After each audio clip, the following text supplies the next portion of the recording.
Hello people, welcome back into this channel, and in this video I would like to show to you the way how to duplicate sheets so that you are not have to start doing the work for the beginning.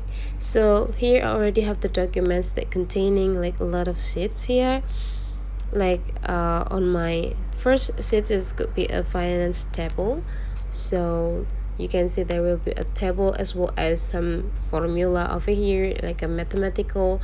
And after that, for the second one, it's about the timetable. So here, if you need another timetable for another activity or another week, and you need to like doing this things arrangement again from the beginning, it could be take too much time. So the things to prevent that, you need to duplicate this sheet so that you will be like directly have this type of format.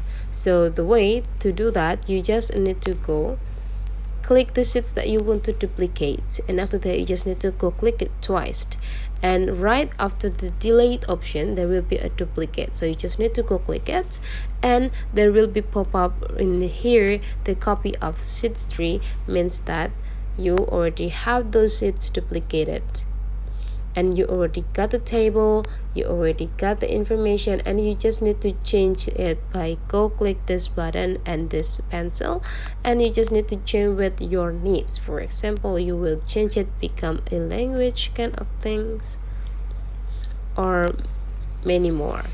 And after that, you can also rename this so that the name is no longer copy of sheets 3, but then you need to change it become activity week 2, and then we just need to go click OK, and there we go. So that's the way how to duplicate sheets on a spreadsheet file, guys. Hopefully this tutorial today is useful for you. So don't forget to leave some comment, like, and subscribe into this channel, and I'll see you for the next video.